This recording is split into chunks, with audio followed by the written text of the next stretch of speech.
coming to talk about the state of water in our area. So it's, I think we want to get a good turnout for that. So I wanted to promote that. I apologize, we got the wrong.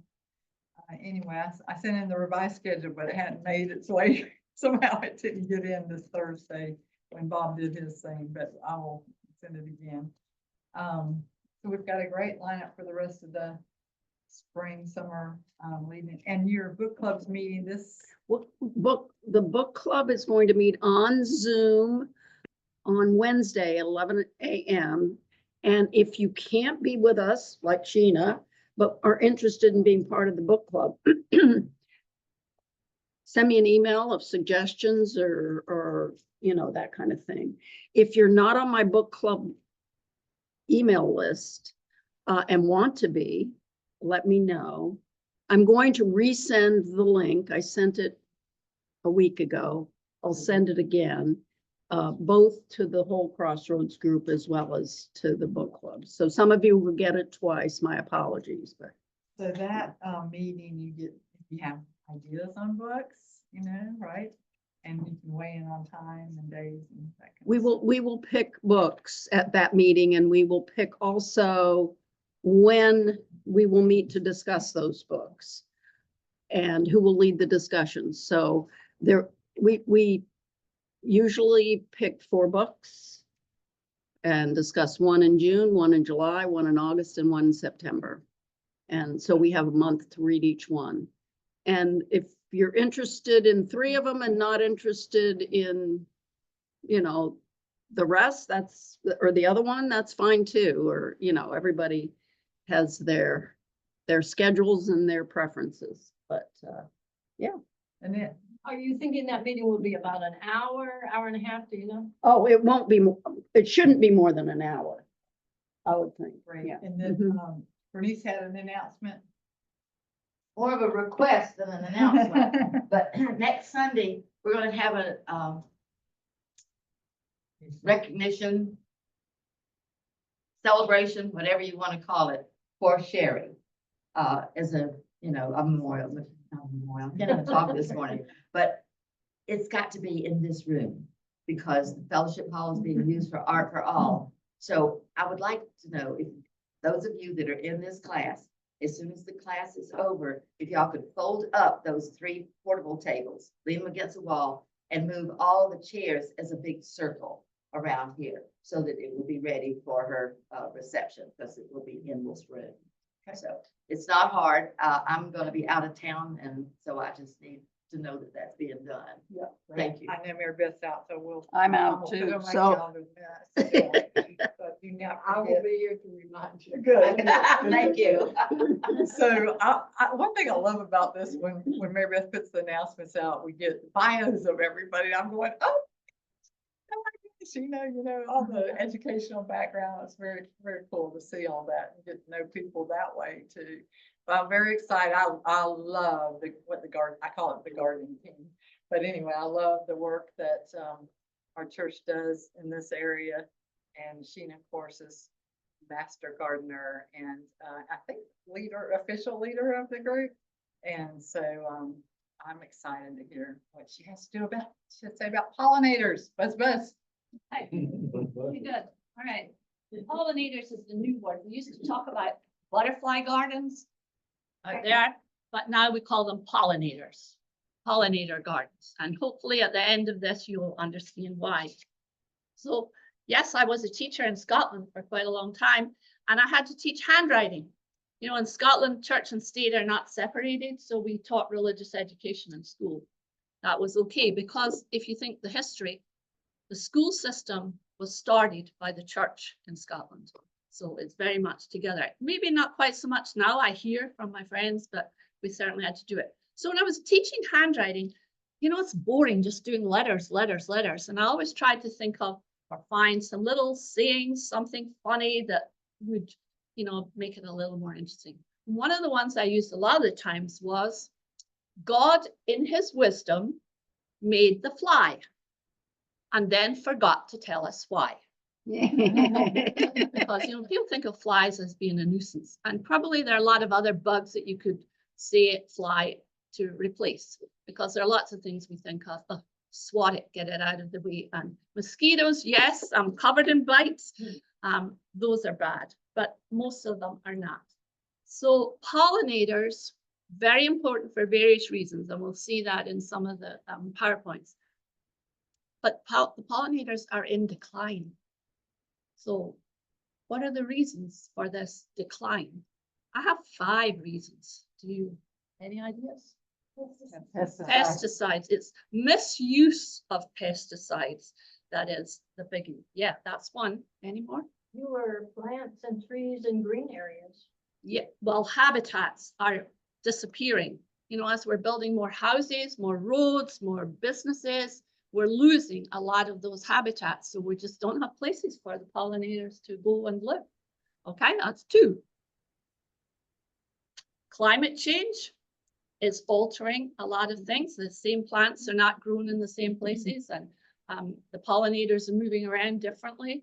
So that's the 3rd one. 4th one, there is disease. You've probably heard about honeybees and the disease that's affected honeybees. Honeybees are not native to North America, but they're very important here. And they have this disease going on that has caused a decline with them. We got one more. And I see where it is. Oh yeah, invasive plants. We have so many. People don't always understand that if they're bringing plants into Florida, they may be bad for our native plants. And what's that thing that grows up, kudzu, that is growing up all these trees as you go further north? That was an invasive. It was brought into this country from Japan, I understand, in a flower arrangement. And somehow it got loose. And it's just everywhere. Invasive plants are really a problem. And that's one of the things we've tried to do here at the church. We have invasive plants on this property, but we've been gradually removing them because we don't want them to keep growing. There is, if you look up online, there's a long list of invasive plants for Florida, and there's 2 levels. One is definitely a no-no, do not grow this at all. And there are others that are probably going to be a problem in a little while. And the thing is that they get loose and they grow so well that they kill our native plants. They just cover the place and the natives can't grow anymore. So it's a bit of a problem. All right, so Are there invasive insects or invasive Yes, there are. mammals that eat our Yes. pollinator? there are invasive insects and creatures. One of them is the Asian aphid bug that has done all the damage with citrus plants. It's tiny, you can't see it without a microscope, but it causes the citrus greening that has decimated our citrus industry. Yeah, it's an Asian bug. The other one that they've had a problem with in the south of Florida, it's not a bug, but it's a kind of frog that has caused a lot of problems as well. Cuban tree frog, bulgy eyes. And that one you're supposed to, if you find it, you're supposed to kill it humanely. Meaning that you can buy some sort of spray at the chemist to render it unconscious and then put it in the freezer. I don't even bother with that. I just stick it in the freezer and let it have a smooth day. And hopefully Bob is not going to pull it out thinking it's Well, I'm not worried about that. Yes, to answer your question, there are all the time, there are people looking at it constantly. And as climate changes, things that survived only in the south of Florida are moving further up. So, you know, it's constant all the time. So all these things are a problem for us. Now we're going to look at, I have several PowerPoints.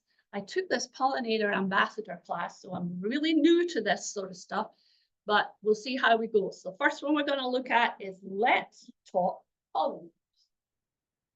Maybe that's going to pull it up. I also have a little problem with some of these slides. They show insects, and with my bad eyes, I can't see them. So you don't have to help me out. All right, let's move on. Let's talk pollinators. Okay, we'll pass this. Why do plants need to be pollinated? Okay, so we need them to fertilize the plants for, not pest them, so that they can renew themselves, because we need to keep having plants. We need to keep them coming all the time, so we have something for the pollinators to get.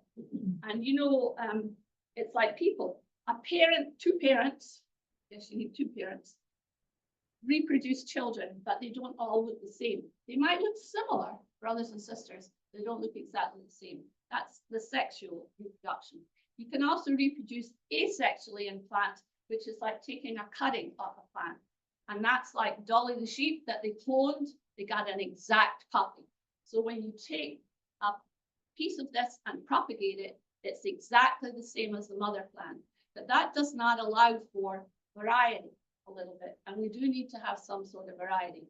And you know, there are people who are messing around with plants and trying to create fancier flowers and all the rest of it. So they're messing with the asexual reproduction. Okay. All right. Can plants just reproduce asexually? Yes, they can. But as I said, they won't all, they will look absolutely the same if they're asexual, but we won't get the variety that we need on them. And there are some plants that have been created, if you like, or altered, and they won't produce at all. Some of them are sterile and they won't get anything from them. And some of them are not any good for pollinators. Just don't have the pollen and nectar that they need. Okay, go on. Well, how are plants pollinated? Onward. Insects, lots of insects. Just go through this list. Birds, a lot of birds do it, including hummingbirds. Mammals, and that includes us. All right. The wind, which isn't the best, but the wind does it. And water, there are some plants that, coconut is one that's very particular. It floats on the water to get to a new place. All right. Animal pollinators. Usually big, showy flowers. And that's what we like in our garden. But it also attracts a lot of the pollinators. And of course, when they get to them, they get the rewards. Some want nectar, some want pollen, some want both. Okay. Nectar. Okay. Go past this one. This is too small to read. Okay. So 85% of angiosperms, that's plants with flowers, are animal pollinators. And that includes us. Pollinators maintain plant diversity because, you know, they take stuff from one plant to another and we get a little change. If you've ever grown vinca, periwinkle in your garden, and you bought red ones, they come in a lot of different shades or patterns. They will reseed in your garden, but they usually go back to being white eventually. Because that was the original one. They don't always come true afterwards. And that's the same for other things. So we need the seeds, we need the fruits. Of course, we like to eat a lot of the fruits. We need the seeds to make sure they're going on. And it's also a good source of food for all these insects and creatures in your garden. Okay. One more. This is just telling you how important these pollinators are to us for food. There's one of the slides that you're coming to that will tell you somewhere that 1 in 3 spoonfuls of what we eat, we owe to pollinators. 1 in 3. So if we don't have the pollinators, we're in big trouble. Okay. All of these are pollinators around. You can read this, it's all about you. There's a lot of money in it. So you can go past this one. It's just telling you how important all of this is to the world, not just in Florida, but to the world. So then environmentally, flowering plants help us clean the air because they change carbon dioxide into something we can breathe constantly. So, and we are polluting more and more of the air. So we need more and more plants to help it clean up. Right? And of course, they've already said this, we're producing wild plants, which are tricky if you've ever tried to grow wild native plants from seeds, it's not easy. I don't know if you've tried that, Sally, but we have tried it at the propagation area, and we have a lot of trouble getting the native seed to do well. Plus, they don't really like to do it on their own in the wild. And by the way, it is not allowed to go dig up plants that are growing in the wild. And when you see all those beautiful phlox and coreopsis in the springtime, you are not supposed to go dig those up and put them in your own garden. So I just want to interject that one of the people on Zoom is Ann McKay, and she was Big on native big on plants. the wildflowers in Florida. Yes, You know, she's Mhm. well into the native plants. Mhm. Yeah, so, and that's a big area, a lot of people are interested in the native plants, and there's a lot in this about native plants, but they're not the be all and end all. You can put Florida friendly plants in with that as well. I said to some of the people earlier this morning, the Master Gardeners had a big plant sale yesterday, our stuff that we propagate or go from seed or whatever. We only have twice a year. Prices are really good. We ran it from 8 till 12 yesterday. We had the whole nursery area was chock-a-block with plants. We have a big area of natives, and everything that we sold is Florida friendly for this area. Nothing else. We took $20,000 in. That's a lot of plants, selling them at $6, $7, $8, $9, $10. But we only sell things for this area. We don't sell invasives. If a plant goes on the invasive list that we have, it gets put out, and I mean trashed. Friday morning, we were setting up. I was doing the herb table. Lemon balm, which is a great pollinator plant. We had about a dozen of these beautiful plants. They had mealybugs. We trashed them all. Because mealybugs are really hard to get rid of, because you get the eggs are in the soil. You can't sell something like that to people. We have a reputation to keep up. So out they went, didn't sell this. So we try to have really good plants that are for this area alone. And you can buy a little advert. You can come and buy on Thursday mornings from us. There's always people working there Thursday morning. You don't come in the next month because there's nothing left to sell. You just have a bunch of empty tables. I have a quick question, Sheena. So with those mealy bugs, if they're just trashed, I mean, how could they still die? I mean, how will they die unless you burn them? We put them into the trash, the dumpster thing, inside the plastic bags. Okay, so But they'll the suffocate. plant, the pot, the soil, everything went out. But you can try spraying them with all sorts of stuff. Nothing works. They just come back, we have discovered. And it's just not worth trying to fight it. But don't put it in your compost or anywhere like that. You've really got to discard it. It's like anything that's got citrus greening, same thing. Tie it up and put it out. Hello, What is your next sale? the Master Gardeners, not till October. We'll have one in second Saturday in October, but we're there every Thursday morning. So if you give us about 6-8 weeks, we'll be starting to build up our stock again. We do have some that we didn't sell because they're too little, so they will be coming on as well. But it's the second weekend in May and the second weekend in October. And it's just our stuff. We price these. And it's right at the, where you got, right by At the the stadium. auditorium, yeah, right there, yeah. I can tell you, one of the things we were selling, this is off the subject, but one of the things we had was, bay leaves, you know, it was in a gallon pot, which is this size of pot. And the plant was probably about that size. And we had propagated that from the tree we have in the demonstration gardens. Bob Wines, along the road from me, was selling the very same thing for $25. We sold it for $8. Wow. Big margin. No salvage. Yeah. Well, we do have to pay for the soil and the pots and fertilizer, you know, so there is money in it, but yeah, it was cool. We have good stuff, but it's all Florida friendly or natives.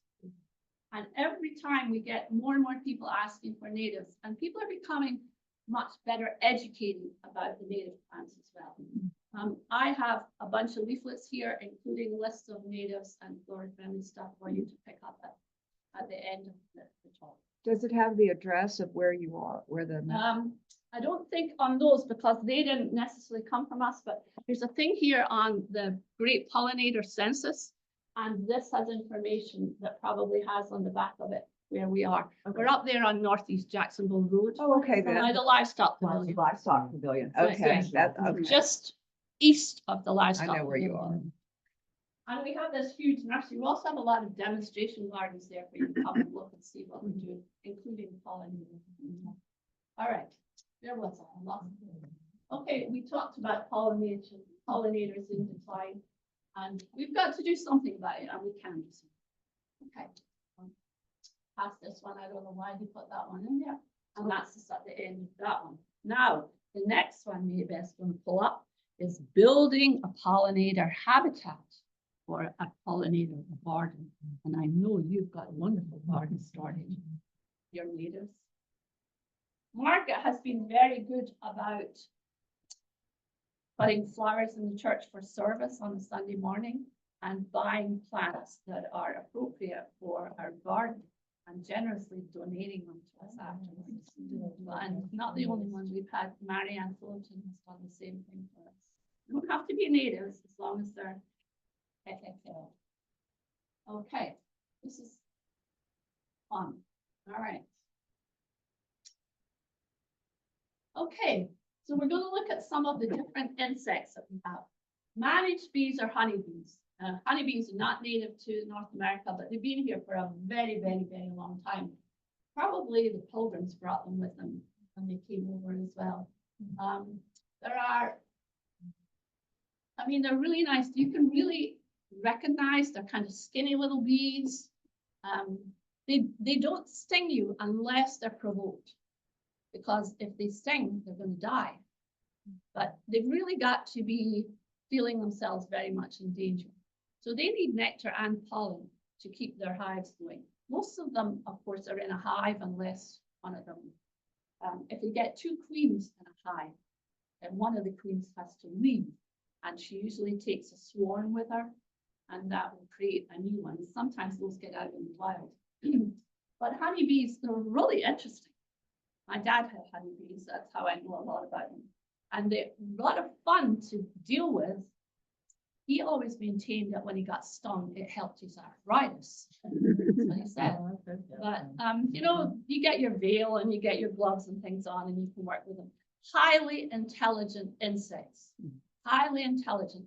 So when they go out, they've all got specific jobs. When the ones go out to look for plants and they find a source, they come back to the hive and they do a little dance in the hive. And that tells the rest of the bees which direction to go and how far to go to get the pollen and nectar they need. Pretty smart, right? Really. And they don't come out on bad weather days. My dad used to keep his bees initially at the bottom of our garden. We had a very long garden. And along the side of the garden was the washing line where my mom hung out. We don't have a dryer. We hung out the washing. We at school used to wear white blouses, daily blouse.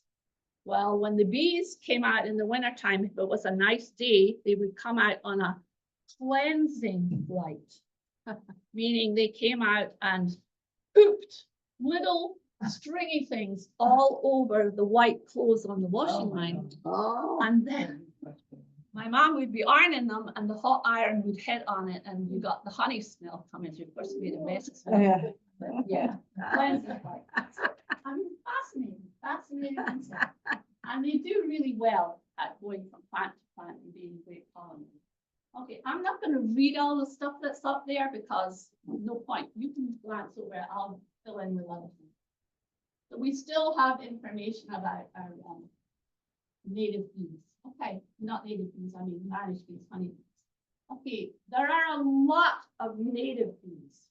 Most of them are solitary, live by themselves. And you can purchase nowadays, little wooden things with holes in them, like pieces of bamboo that they will go into. A lot of them also, live in the ground. So they suggest that you keep some areas not covered with mulch, just leave the soil, because they will go in and just have a place for themselves in there. Solitary bees, a lot of them. All right, specialists mean they only go to certain plants, of course. They're not aggressive, they don't sting most of them. Just, stay out of their way and they'll do their own thing. They don't make any honey, but they're different kinds of bees. I think the next one is still new. Bumblebees, you probably all recognize a bumblebee, big fat hairy bumblebees. We were kids and we were playing around the gardens. We would get an empty jam jar, empty jelly jar and a lid and catch them. Of course, the bee got kind of annoyed and buzzed and buzzed and buzzed inside. We didn't kill them or anything, we let them go, but it was kind of fun to do that. Bumblebees are kind of fun and you can see them working out. Now, bumblebees are the ones that you quite often see on a plant, and their little legs have got a little pouch of yellow on them, the pollen that they're collecting, these little bags that they take back to wherever their homes are. All right, and I thought it was interesting that bumblebees, only the queen survives through the winter, the others all die off, and she has already mated, so she's ready to lay her eggs and stuff for the next year. All right, okay, let's go on. Did you think that flies, remember what I said? God in his wisdom made them fly. Flies are the second best pollinators, and there are loads and loads of flies. Yeah, they can be a problem because they land on things, and the way that they feed, they put some secretions out and suck it back in again. So they're really not very healthy from that point, from our point of view. But they do a great job in pollinating.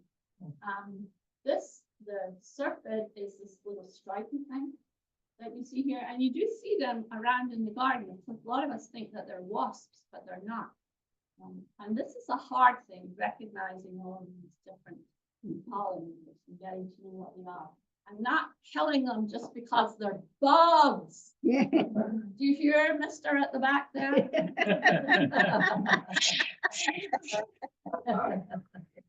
We have this discussion all the time. All right, any more questions? Driving, I feel like. Sheena, there's a bug, come and get a bug. Sounds like my brother. Okay, so bees, they like the color. They don't see red, by the way. They don't see the color necessarily at all, but they see the patterns. And one thing, and I did bring this today.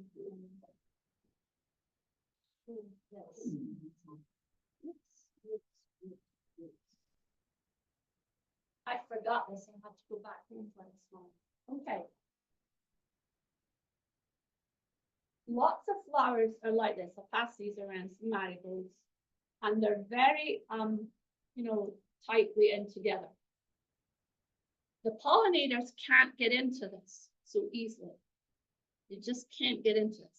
They prefer open, flat flowers like these because they can get into the workings of pollinator. And I love, this is a zinnia, and I just think that pattern in there is absolutely amazing. It's a beautiful, beautiful flower.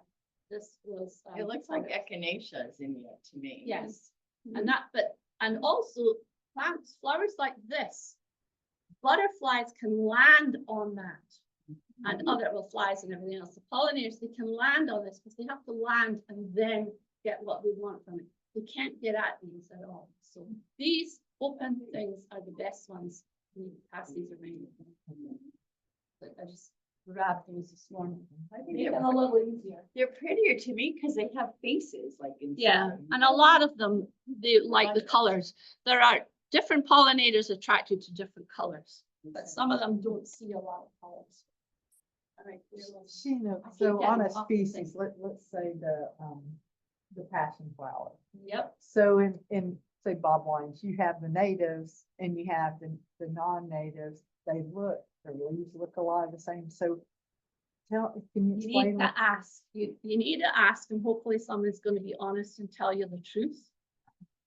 You also need to watch if it's a hybridized plant, it's probably not going to be very attractive to them.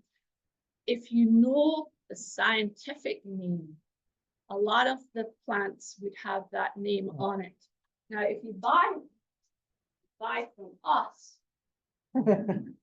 we have a little sticker in them, and we have the common name and we have the Latin name, and we tell you how to grow it and everything else.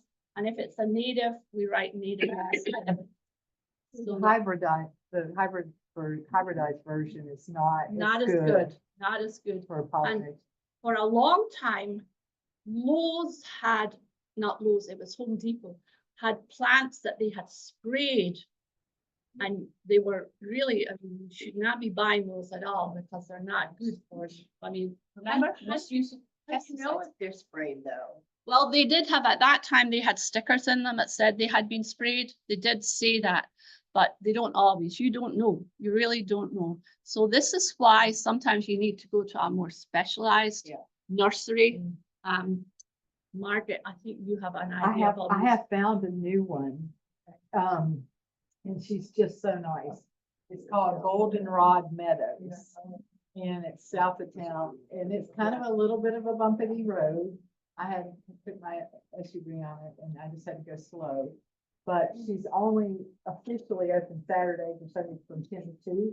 But you can call her and she'll meet you there. So she'll do it by appointment if you call her.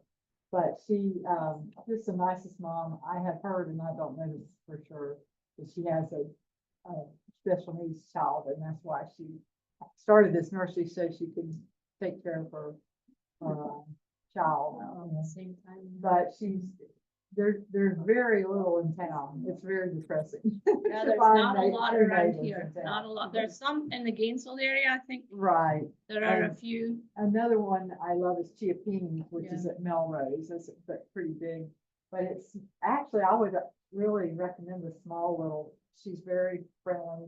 She has a lot And of they stuff. usually know their stuff as Right, well. right. But you really have to ask, and I'm sorry, but Lowe's, Home Depot, those big box stores, they're just interested in selling you stuff. I mean, look at the springtime, they're selling you bulbs to grow daffodils, tulips. They won't grow here. It's just flat out wrong that they're selling that stuff. Bob Wines has a few, They have a few. very few. yeah. They have a few. And the Blue Star also, I think that's north. They have some as well. You asked us. Back in my younger days of doing a landscaping and things, we used a lot of daylilies. You don't see those too much anymore. They're still around. We were selling some for sale yesterday. I didn't know you had that. Yeah, we did. Well, that was me because I didn't put the sign. But we did have some, and their daylilies are good, and they are still around. I see Stelladoras all the time, little yellow ones. But after a few years, you've got to dig them up and bring them near the surface because they tend to disappear. There still are some around. You can divide them up and give them away to people as well. But I find they don't last all that long, not in my opinion. There used to be a variety Yeah. that just went in, you know, it must have been the native plant. Now, a relative of Anne McKay's was a master Mildred gardener Taylor. person, and we have Taylor Garden at the demonstration gardens, and she was, I think, quite into dealing. She won. Yeah, two she had done a awards. lot of cross fertilization stuff. She was really When into we that. first moved to Ocala, we lived next door to a lady that did a lot of hybridizing. and Yeah, stuff. yeah. And she gave me a lot. They're really, and there's some really beautiful ones around, but yeah, you're right, they're not that many. We had, I think, only a couple of varieties yesterday, and there weren't that many. Disappeared. In fact, they were all yellow, I think. There was Sally still. has some beautiful ones in her yard. Who does? Sally. Oh, yeah, And I well, told master gardener, right? Okay, we got a little off here. All right, oh, we're on to moss now. Well, you all know what a moth is. You've got to get out at night to look at a moth. They do a lot of pollinating as well. They're very often attracted to white flowers because they're often out at night and they're fragrant. A lot of them have got a really nice smell and that attracts them in. The moth is one that has to land and then put its wiggly thing out to get the what it needs from the plants. Okay, moving on. What? Butterflies, we all know, because everybody, if you say pollinators, they all think butterflies. Everybody, but they're not the best pollinators. But if you ever have the chance to go up to Gainesville, butterflies up there, that's a really pretty area in their little butterfly garden. And they also have, there's a gentleman there in charge of that whole butterfly area for UF, and they have such a collection of butterflies from all over the world. He's extremely knowledgeable, and people come to that place to learn about butterflies. It's really, he's fascinating. I think they're closed right now for renovations. I maybe. think I saw. We've had him talk to us. Yeah, he's about great. that. It's really, really interesting. And I mean, like all these people, they're so enthused about the topic. You can't help but catch the enthusiasm. It's really cool. So butterflies, we all know, they're really beautiful. There's a lot of them around. The caterpillars of butterflies are a little trickier because most of the caterpillars are specialized. They will only eat certain plants. Everybody knows milkweed and the monarchs, right? I have a little bit of milkweed here. I just got a teeny little piece for you. So we have milkweed. The butterflies, when the caterpillars come out, they will just devour that plant, but it will come back. Now, there's a lot of talk about the monarchs and how they move in the wintertime south to Mexico. But with the climate change, some of them are less likely to move away. The south of Florida, there are some that don't ever move away at all. But the suggestion, the latest research information says if you have milkweed growing in your garden, and here in this area, it tends to grow all year long. So you'll find it growing in your garden and flowering in, November, December. You should actually cut it to the ground in October, November to encourage the monarchs to go away. They say, because if it's growing there in December, let's say, and the butterflies are still around, we get a cold snap, and that's it. So we've got to encourage them. So cut it down. It'll come back in the springtime, but don't keep it growing in your garden, is what they say. And there are lots of, this is the most common, the Splecky is this one, but there are a lot of different butterfly milkweeds around. And interestingly, we sold out in milkweeds like that yesterday. Bob Lines is $15 for one little stick of milkweed. We were selling them for $4 and $5 and $6. But they were gone within an hour. Every milkweed we had gone. Just don't keep them. Now the caterpillars, okay, monarchs are on the milkweed. I went out to try and get this morning from out here, and it won't open up because it's cold.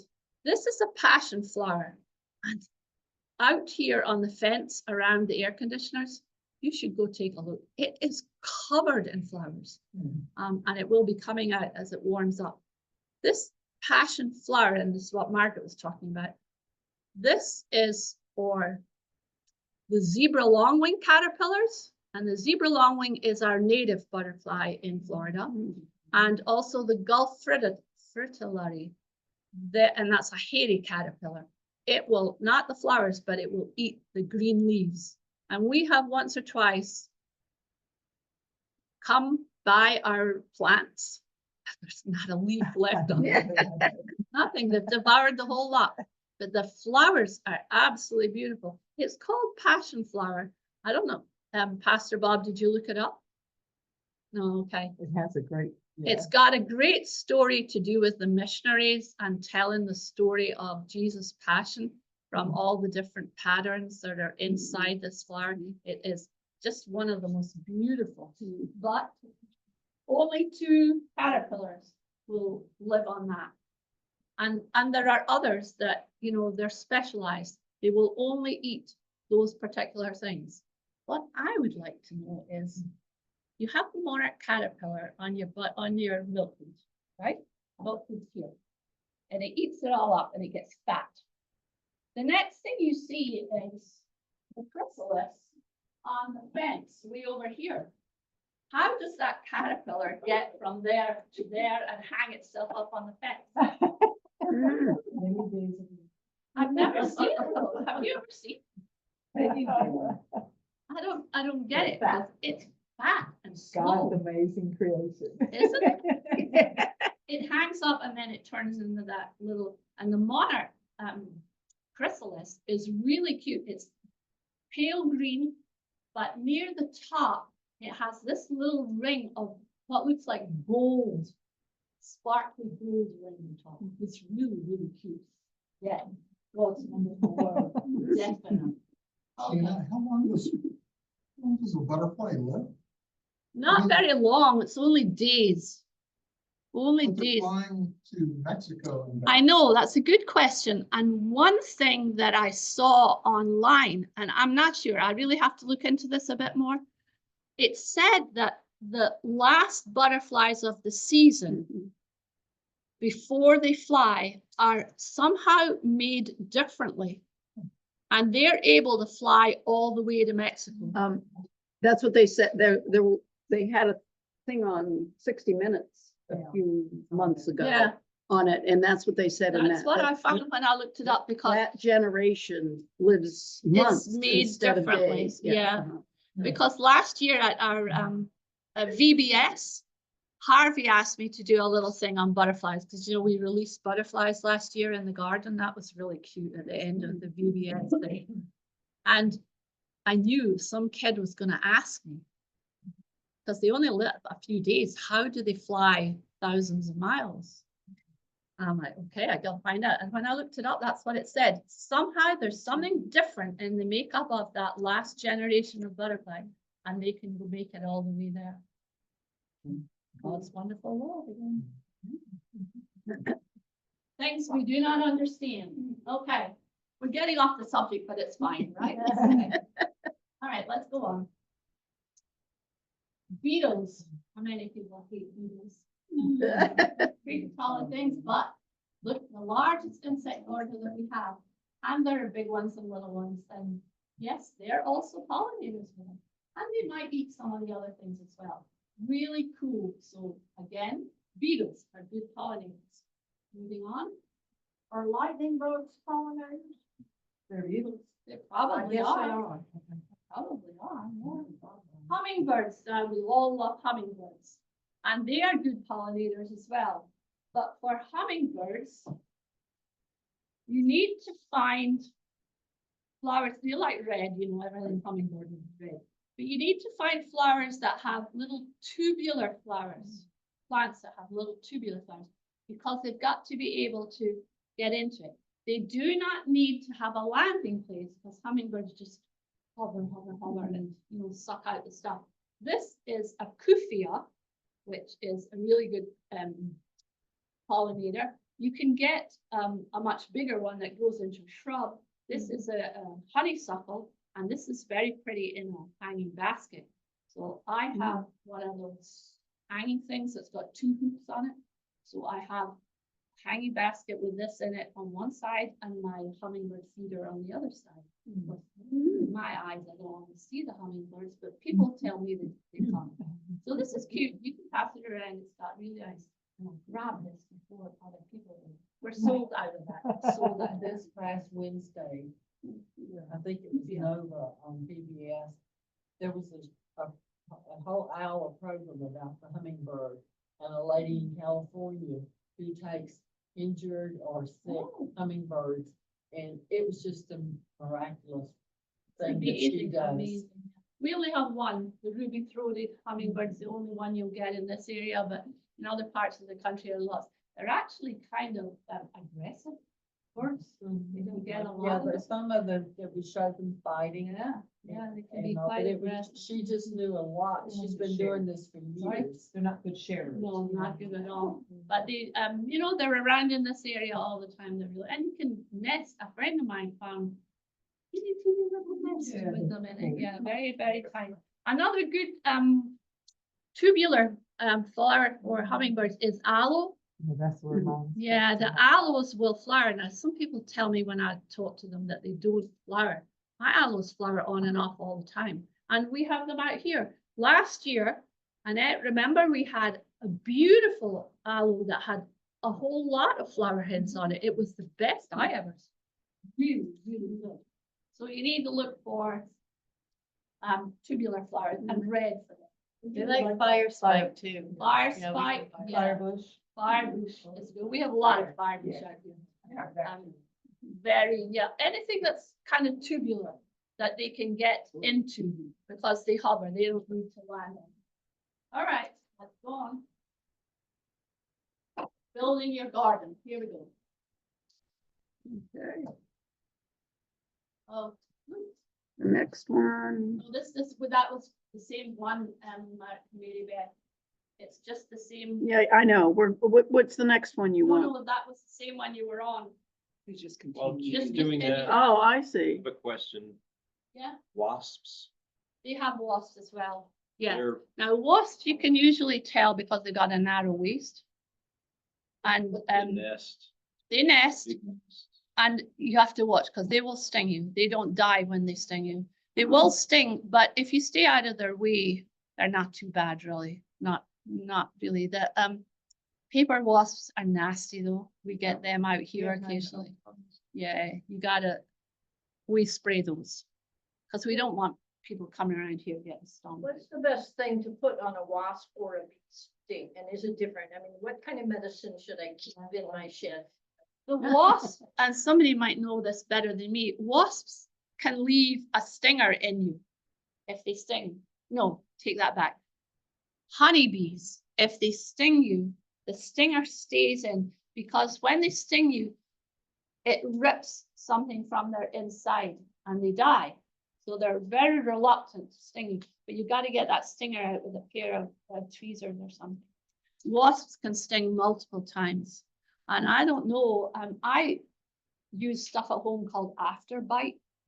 And it comes in a cream and also a liquid form. And that's for stings? And It well, doesn't work bites, very stings, well on- whatever, anything that I get, I rub it on and, because I get bitten a lot with things. Okay, personally for me, tobacco from, you get it out of a cigarette, you put a Oh, put it little on. water on it and put that on as a Really? paste, works a lot better than now. They say now, baking soda mixed up with water to make a paste for bee stings and vinegar for wasp stings was what I grew up with.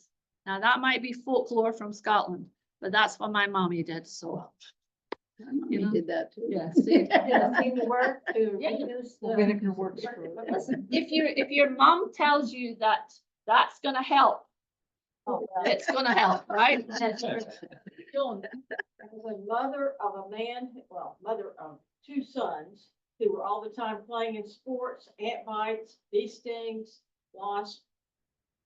Our pediatrician in Houston, Texas at the time, because our son went down a big slide into a fire ant hill. He had like 100 bites on his legs. He was a little boy. And I called the doctor. He said, go to and get some Clorox and a paper towel. And you do one spray of Clorox and then put water in it and just soak it on it, on his legs. And within an hour, you couldn't even tell he'd been eaten. Wow. The Clorox will neutralize the venom of any kind of sting. And you may have a little bee, Yeah, thing to get you gotta out, get but the bee sting you out. don't want, we were ready to take him to the hospital. Yeah, because he well, was that's having a trouble lot. breathing, and Well, within an hour, he was fine. Parents have been known if they've gotten onto a baby in a pram or something that's being laid outside, that there is a known case of a baby dying from Right. a The other huge thing bird. is my husband, who's I know. a big guy, Yeah. and at the time, he was like 270 pound guy, he would go and we owned a water company. And he would have water leaks Christmas Day. He was out digging, you know, and you get in the water and the fire ants will swim to you and get on you. So he learned that in his truck, he kept like a bucket of Clorox. So And you he could would work on it. instantly just put his arm down in there. And by the time he got home, All right. yeah. If So, if you're in just- the yard, this is what I've done if I've been working in the yard and not noticed I've gotten hit by a fire ant. I take a piece of aloe and take Yep. that gel and rub it on. Aloe It is takes good. the sting out at least for that particular time. Fire ants are really interesting. It's just reminding me of something. When Katrina hit New Orleans and that whole area, with all the water that was around, fire ants, they gathered in clusters on the water. And yeah, they do. over time, the fire ants that were on the bottom underneath changed places to come on the top. I mean, the more you learn about this stuff, the more interesting it is. Okay, so this starting with soil, how much time have I got there? 10 of 10. Okay, so this is talking about building your garden. So first thing you need is to check your soil. Now, the pH of the soil is really important, and you can have it tested. You can go buy a tester if you want, but over at the Master Gardener Plant Clinic, you can take a sample of your soil and they will test it only for pH for $2. You just take some samples of the soil from the bed you're working in, make sure it's bone dry, because it needs to be very dry for the sample to test properly, and they will tell you what the pH is. And if that's all you want to know, that's fine. You can get a more complex soil test done. You can go to the plant clinic and they will give you the information about it, but that you have to send to the university in Gainesville. It costs $7, but it will be a much more comprehensive. It will give you the micronutrients as well as the macronutrients in your soil. So, and they will give you some suggestions about how to amend it if it needs any amending. There is a third soil test kit that you can get online, and they will send you all the information. Now, that is a private company, nothing to do with the university. So they are able to actually recommend products, which the university and ourselves cannot do. But they will recommend you exactly what to do if you have a problem with your soil. That costs $30 if you're interested. So you need to know your soil a little bit, because depending on the pH is how the plants will draw nutrients from the soil. The pH level goes from 0 to 14. The best thing for most plants is somewhere around 5.5, 6.5. That right sort of in the middle area there. It's kind of nearer the neutral level. The lower levels are acidic. The higher levels are alkaline. Things like blueberries, azaleas, camellias, hydrangeas need to be on the lower level, more acidic soil. So you can add some acidic fertilizer sometimes to those or things like that. But that's a good thing. So it depends on your soil, how well your plants will grow because of the way they pull nutrients out of the soil. Okay, let's go on. Right, just what I said. Just what I said. Okay, know your soil. You've got sandy soil probably in this area. You might have a little clay. If you dig far enough down, it'll be clay. Clay doesn't drain well. Most plants need to be in soil that drains. You can amend it, add some compost if you want, if you can grow your own or cook your own compost, or you can go buy some like black cow or whatever and put that in. Okay. Lighting, you need to have sunlight. A lot of plants prefer 4 to 6 hours of sunshine, but there are plants that like to be in the shade as well. But most of the pollinator plants require lighting. And here's an interesting thing. If you have lights in your garden at night, it's not always a good idea, because you are making artificial light, and some plants don't like that at night, or some creatures don't like it either. So be wary of having a lot of lights around at night. Okay, going on. Okay, this is to do with places where insects and pollinators can hide. if you have a hummingbird feeder, you need to have bushes or something round about it, because sometimes they like to get in there and not be out in the open. And that's true of many pollinators. They will not come to something that's just way out in the open area. A lot of them like to hide under shrubs or under trees. You know, live oaks are one of the best attractors of pollinators. There are hundreds of pollinators that go to live oaks. And I bet you've never seen them looking up in a live oak, but they're up there, and that's a lot of shady area. So they like to have somewhere. Okay, and you can leave leaves on the ground in the winter time. They'll hide under there. Don't be too clean. Don't tidy it up too much. They also like, I had a sweet almond planted, which is another good pollinator, but I planted it in the wrong place and it grew too big up into a bottle brush. So I cut back what I could, and then Bob came and helped me cut it back a bit more. But we've left it, the stumps about this high, and those stumps, you know, they rot away in the middle. Those are good places for pollinators to hide and live as well. Snags and stumps and things like that. So, you know, don't take too much out of your yard to make it look pretty, pretty, pretty. And I don't take everything out of my yard. He's sitting back there making faces at me. Okay.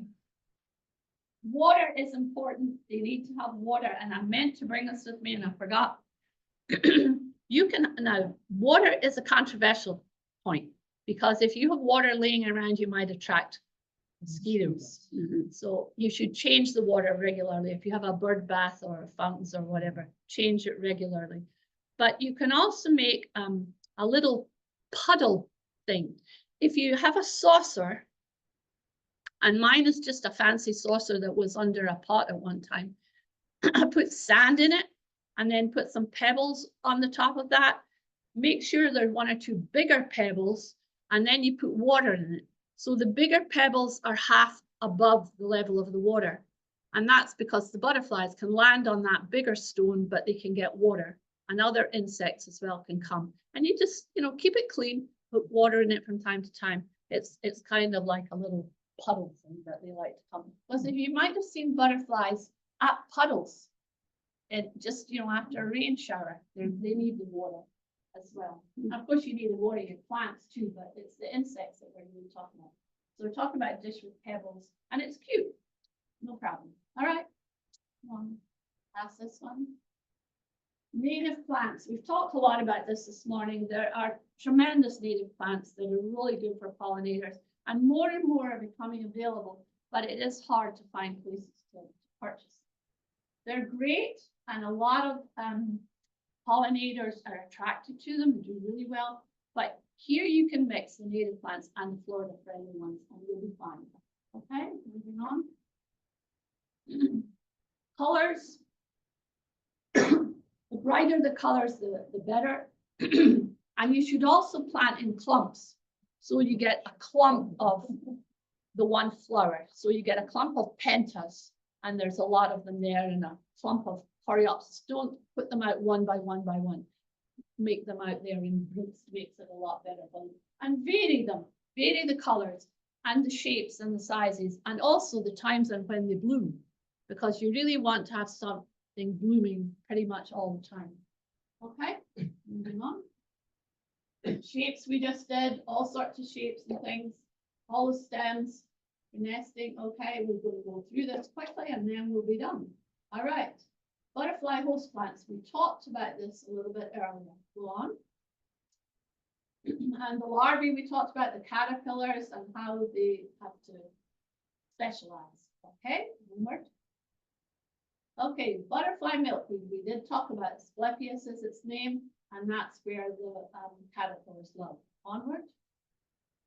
Citrus. If you have citrus, they are attracted to it, and the university is trying to develop more citrus that is resistant to greening, and that little bug that has.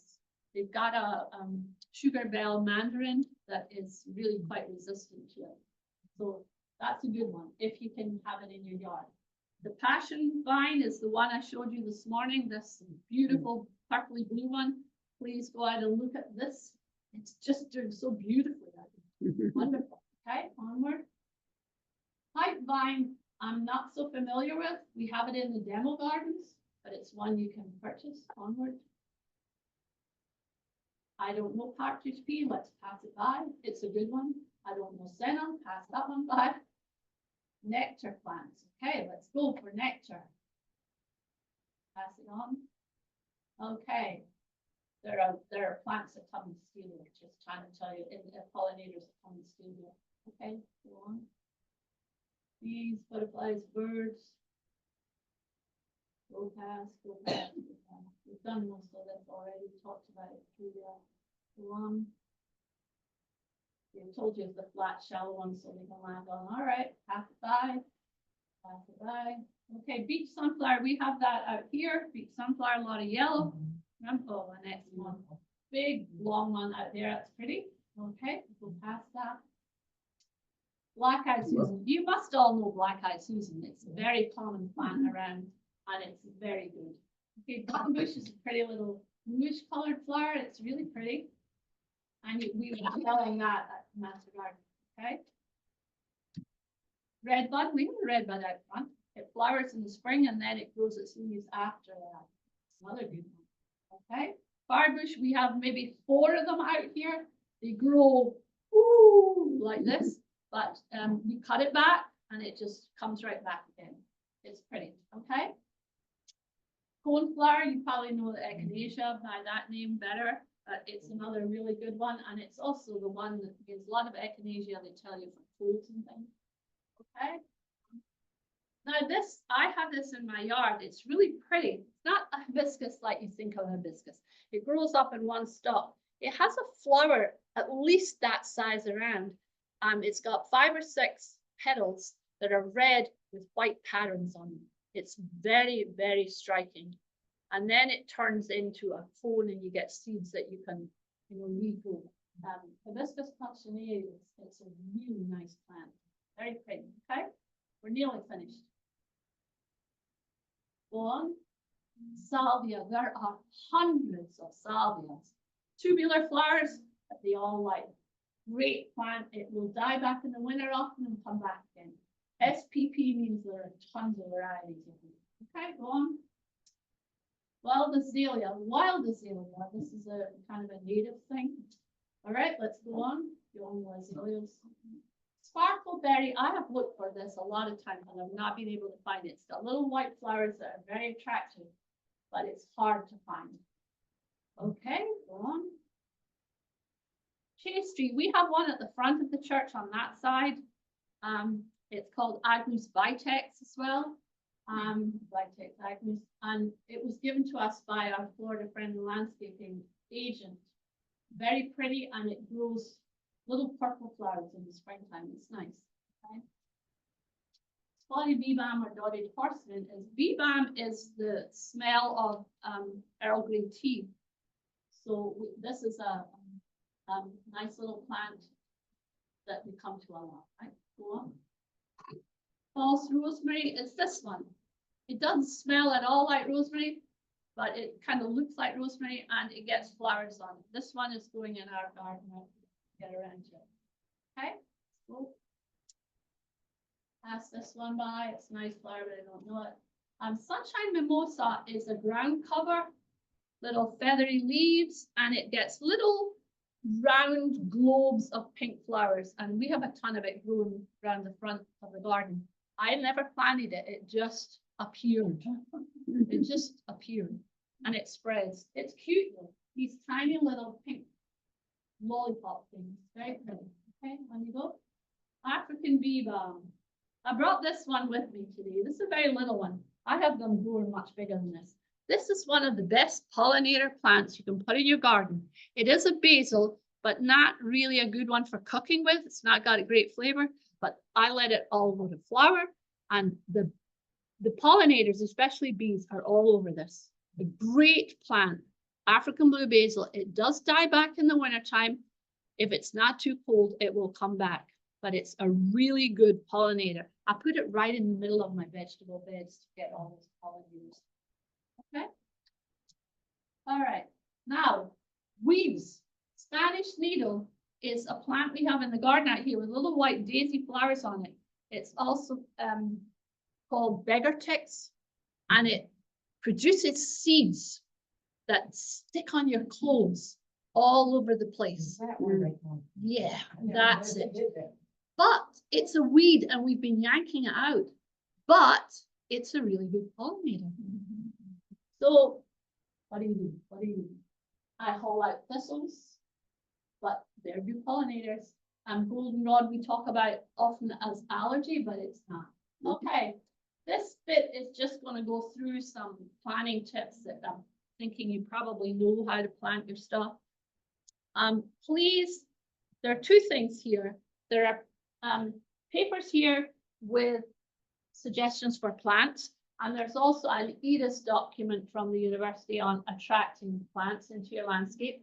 And then these three pieces at the end here, I'm running out of time, about the great pollinator census, which is taking place in August, 2 days. And it started in Georgia and now it's spread to several more states. The extension agent that we have in Marion County is heading up to Florida. Jeremy Roden is his name. So there's a bunch of stuff here, and he's the one who organizes the pollinator class that I took.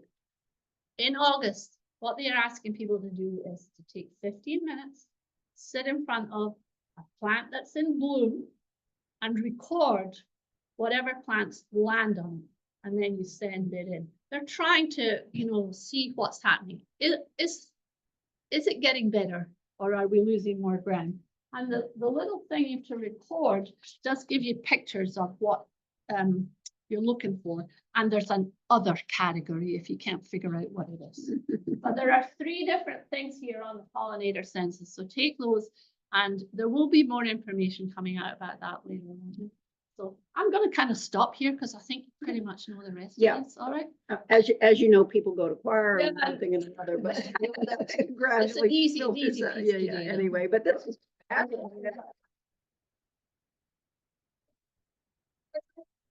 Sheena, for taking care of our church. Oh, grounds. yeah. Oh, come on, we All did. these years. I Years. was thinking about that as she was Years. I've talking. been on properties that, God created the earth, and this place has never looked so good. That Well, is, you that know, is absolutely, I remember when it was empty. It was empty. It was Cheryl Gans asked me to do something in one of those beds for the youth group, for the one out there. So we did that. Oh, this, by the way, is wild coffee. And out here where we got a lot of ferns, we're going to pull up all these ferns and we're going to put a whole lot. I have them at my house. We're going to have all of these wild coffees in. They're all flowering right now. Great pollinators, and then they get red berries, which the birds love. Do we get to make coffee and drink it? They don't. It doesn't make coffee. Just but it was Cheryl that started that for me, and I looked and was like, oh, I could put a few more plants in there. Oh, I could do a little bit here. So a lot of the stuff is from my garden that has been too much and overspilled, and now we have a whole team of people. So, It's good. I know that a few people like Margaret, but some others as well, have on Sundays that Yeah. they give a plant or Yes. flowers for our worship, purposely get something that you want. Yes. Maybe that's a list that you could have Margaret has done a available. real nice job on that. She has, sent me an email a couple of times and I made some suggestions. And what she has done is, she's sitting over there. She got a big empty pot and she put like bottles and stuff in the bottom of it to fill it up. And then she just put the plants in their pots on the top and made it look really, really pretty. And we got the plants afterwards to put in the garden. So it's, it's double duty. It looks nice in the church and then we can use it in the garden afterwards. So. Yeah. Annette George has done a part of work in the garden too. She's really learned a lot of stuff working with us. Sally has worked with us and Matthew, of course, has worked with us a lot. We're here Friday mornings usually. Thank you so much. We do. We enjoy it. Enjoy doing it. We enjoy it too. Thank you. I had a lot more, but I guess.